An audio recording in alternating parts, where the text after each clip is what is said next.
3 éléments fondamentaux pour prendre un excellent départ en mode bikepacking et surtout avoir du plaisir et de la longévité à continuer d'avancer dans ce mode de déplacement. Bienvenue chez les cyclopreneurs. Depuis août 2021, on a décidé de changer de mode de vie pour vivre de formidables aventures.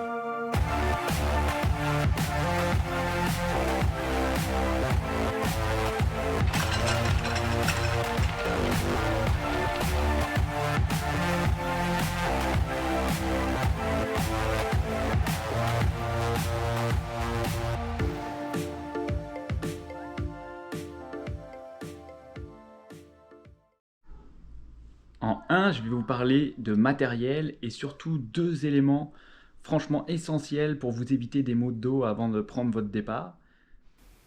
Et ce premier élément, comme vous pouvez le voir sur mon vélo, ça concerne le mien, c'est ma selle. La selle est d'une importance fondamentale pour éviter des maux de dos. J'avais opté pour du confort. Je me suis dit, ah, cette selle, elle est bien, elle est confortable. Je vais être à l'aise dessus pour pouvoir rouler, chose qui était vraie sur des petites distances. Mais quand il s'agit de bikepacking, on a besoin d'une toute autre selle que j'ai pu récupérer par la suite grâce à Dwayne lorsqu'on était à Ottawa.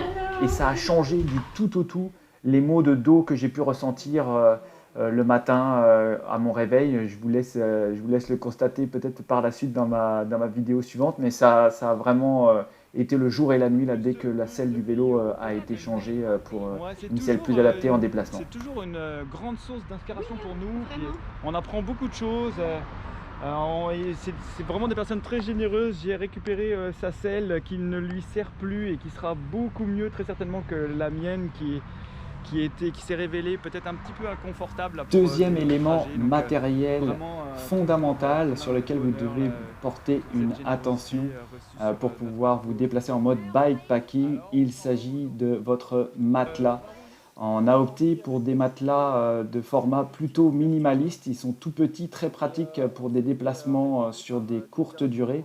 Par contre, très peu confortables à l'utilisation à long terme. On se réveille tous les matins, comme vous pouvez le voir sur les vidéos, avec des yeux boursouflés. On dort mal et finalement, on est de mauvaise humeur à nos décollages de nos aventures. Donc, pour de la longue durée, je vous le recommande très peu. 1 mois, c'est super, mais à long terme, non. On opte pour du confort, même si c'est plus maximaliste. Là, on opte plus pour du confort afin de pouvoir continuer d'avancer avec le sourire. Sinon, ça donne ça. Fatigue, c'est le mot là qui me vient à l'esprit là ce matin. Beaucoup de choses à faire, c'est énorme en fait. Et je pense qu'au bout d'un mois, là, on commence à avoir une fatigue accumulée qui vient nous chercher là. Beaucoup de suivi à faire avec All Active. C'est pas évident franchement là d'être entrepreneur sur la route. On court tout le temps, on déménage tous les jours. C'est compliqué quand même à gérer, réussir à gérer l'entreprise sur la route.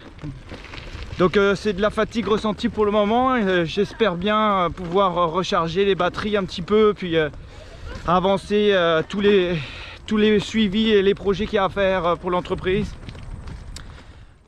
En 2, on va discuter ensemble de préparation physique.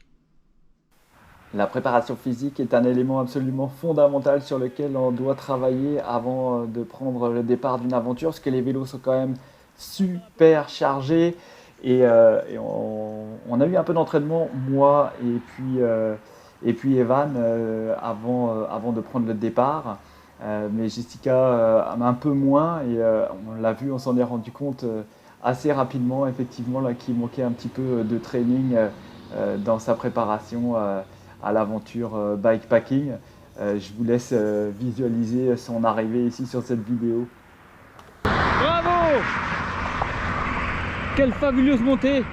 Je déclare officiellement le comté du Prince-Édouard. Que je galère toujours autant dans les montées. Ah! Je pensais qu'avec le temps, ça irait mieux. On m'avait dit, tu vas voir Jessica, tu vas être super entraînée. Au bout d'1 mois, ça va être plus facile. Bof. C'est pas ça? Non. C'est pas encore, je n'ai pas encore atteint cette étape. Ouais. Je le confirme. Et Mais moi- j'ai quand même réussi, alors je suis quand même assez Bah fière. carrément. Un bon kilomètre de montée, Ouais. même Ah ouais. 1,5 km, je dirais. Non, non, non, faut pas exagérer. Bon, allez. Allez, on continue. Et en 3, on aborde le thème de la nutrition sportive lors de vos déplacements en mode vélo. Super important cet élément, l'apport énergétique proportionnel aux dépenses caloriques qu'on fait dans notre journée, parce qu'on a besoin d'énergie pour pouvoir avancer en backpacking. Et trop souvent, on a constaté qu'il était plus facile de se ramasser à un dépanneur et de sortir avec de la bouffe rapido, des sacs de chips, des morceaux de pain, tout ce qui peut s'ingérer rapidement. Parce qu'on a plus le goût, on n'a pas vraiment le goût de préparer à manger. C'est une erreur qui contribue à ce qu'on accumule une certaine fatigue. Et on s'est trouvé quand même une petite astuce en achetant des fruits prédécoupés, des légumes prédécoupés qu'on mettait dans des sacs Ziploc. Ça nous permettait d'avoir une alimentation plus saine que d'habitude, mais on a encore du travail à faire. On sait aussi qu'il est bon de savoir s'écouter.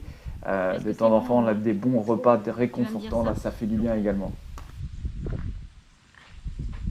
Dedans. Allez, viens.